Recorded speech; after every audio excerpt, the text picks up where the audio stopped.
Oke, halo semuanya. Jadi kali ini kita bakal coba update ya. Saya coba info soal update dari CBT versi 4. Oh, ini udah belum berubah ya. Harusnya ini versi 4.1.0 ya. 4.1.0 ini belum berubah versinya ya. Jadi saya coba introduce ya versi-versi atau pembaruan-pembaruan yang akan ada di versi 4.1.0 ini.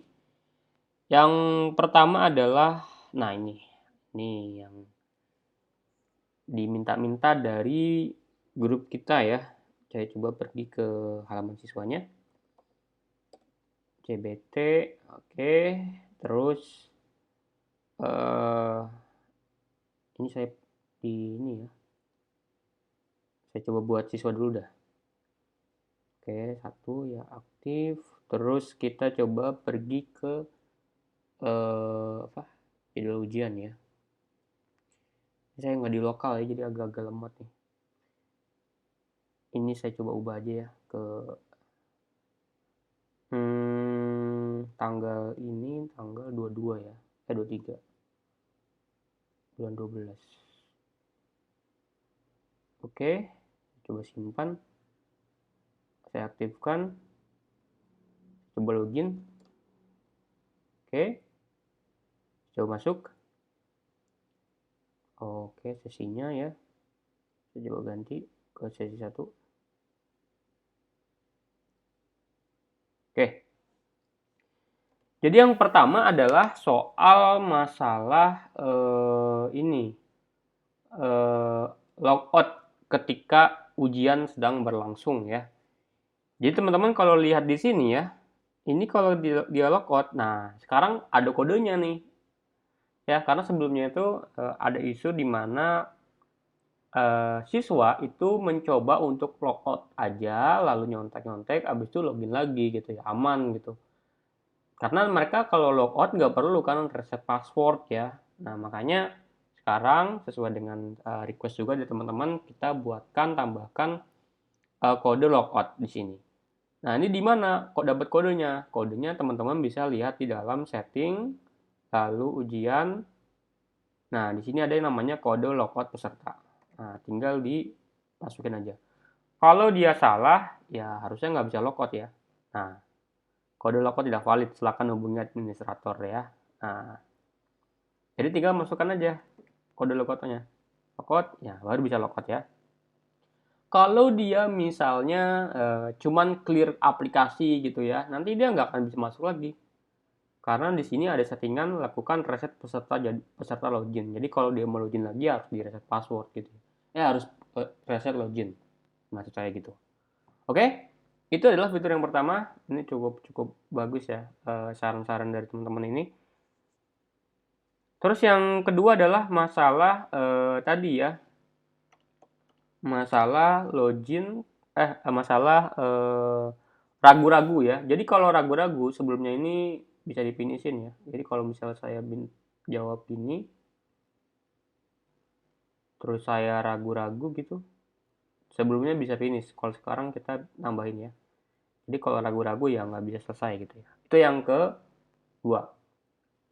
Fitur yang kedua. Fitur yang ketiga adalah masalah filtering reset peserta login. Jadi kalau di sini teman-teman lihat di dalam pelaksanaan ini login peserta. Nah, sekarang udah ada filternya di sini ya. Lalu yang keempat adalah fitur ownership jadwal ujian.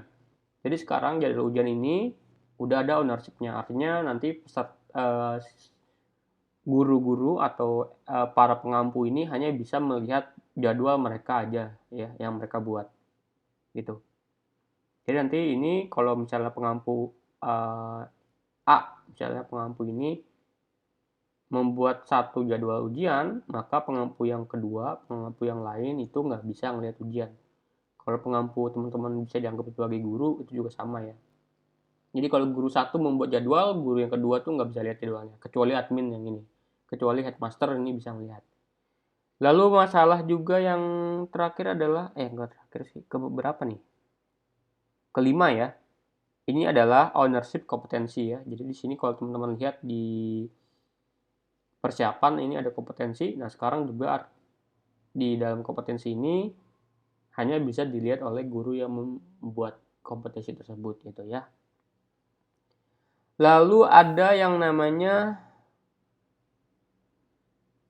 di dalam bank soal ini ada referensi ya.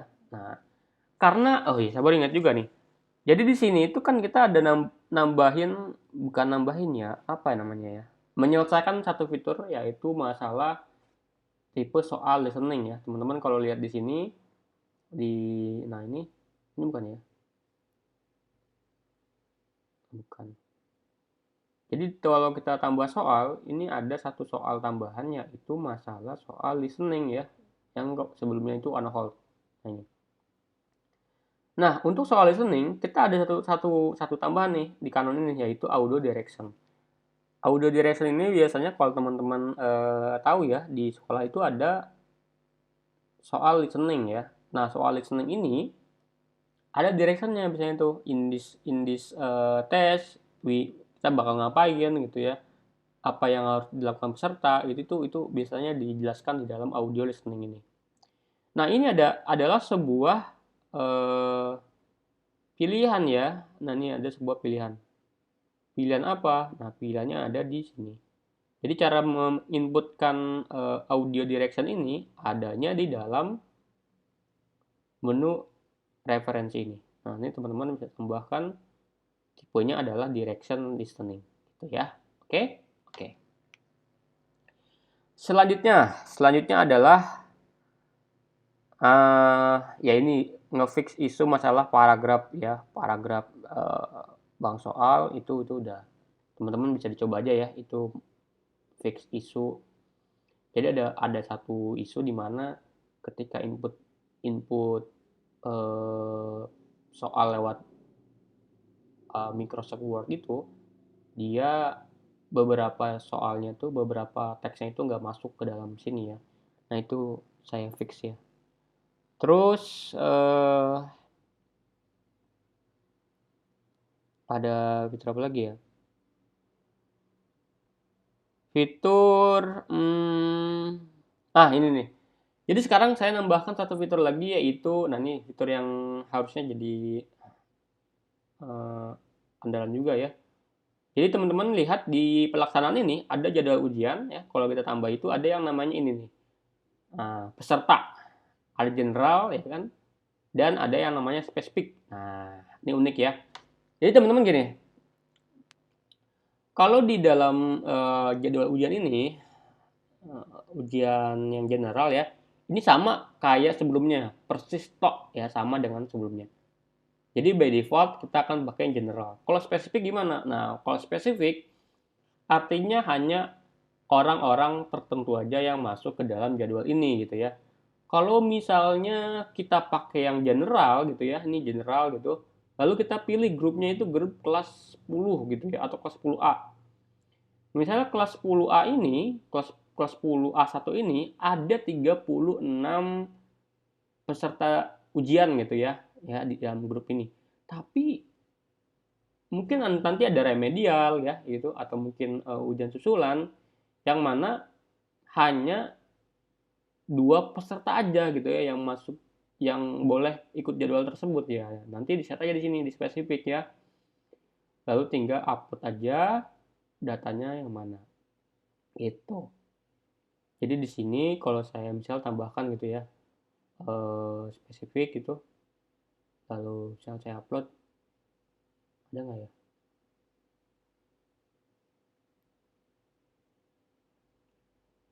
Saya coba ini dah, download template ya.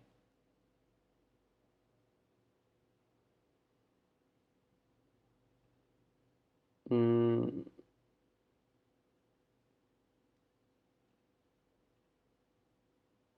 nah ini ada 5 peserta ya. Lalu bang soalnya ini aja, misalnya eh, susulan gitu. Oke, jamnya jam 14.00. Oke, saya simpan. Nah, di sini kalau teman-teman lihat, diklik aja spesifik ini. Nah, ini bisa kita tambahkan misalnya. Atau gini. Tadi sepertinya saya salah ini ya, salah apa? Salah template ya. Jadi bisa begini aja ya, nanti ada dua peserta ini yang nantinya akan masuk ke dalam jadwal ujian ini. Oke, gitu. Nah, gitu ya.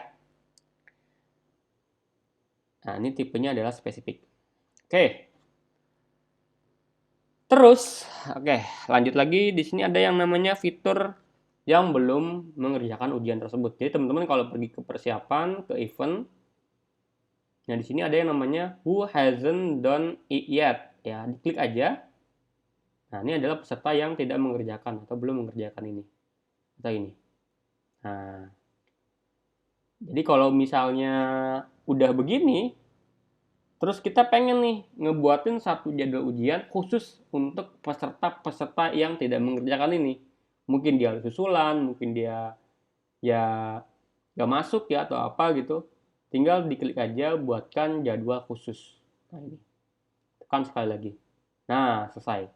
Jadi sekarang kalau teman-teman lihat di dalam pelaksanaan jadwal, ada jadwal baru BFG Jakarta Evaluation S1. Ini spesifik ya peserta yang tadi yang ikut, udah deh, tinggal diaktifkan saja gitu ya. Oke. Terus oh iya, saya baru ingat. Tadi kan kita ada ini ya, fitur untuk logout ya, logout pakai kode. Nah, gimana caranya kita menonaktifkan tadi ya, menonaktifkan kode logout tadi. Nah, ini nih. Ini kan meresahkan ya. Nah, bentar. Ujiannya tidak ditemukan, berarti tadi saya nonaktifkan ya. Bentar. Nah, ini. Ketika dia logout, dia harus pakai kode kan ya. Nah, ini kalau mau dinonaktifkan, tinggal diklik aja setting, ke ujian. Bukan ke ujian ya. Ke sini nih. Edit. Nah, ada yang namanya izinkan. Bukan.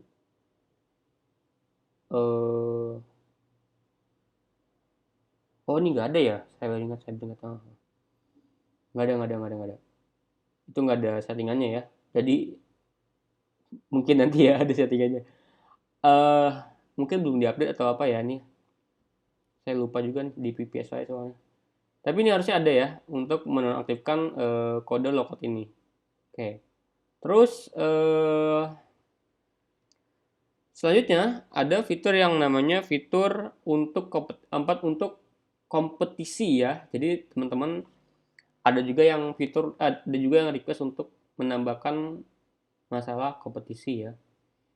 Jadi caranya gampang ya untuk kompetisi ini, teman-teman tinggal klik di sini di persiapan, lalu tambah kompetensi. Nah, untuk yang kompetensi ya. Nah, ini saya coba buatkan untuk kompetisi ya. Nah, kompetisi ini kan ada yang minus ya, soalnya ya. Jawabannya minus ya. Bukan jawabannya minus ya, kalau salah minus gitu. Nah, di sini tinggal gini aja. Ya, misalnya KP001 gitu ya. Nah, ada yang namanya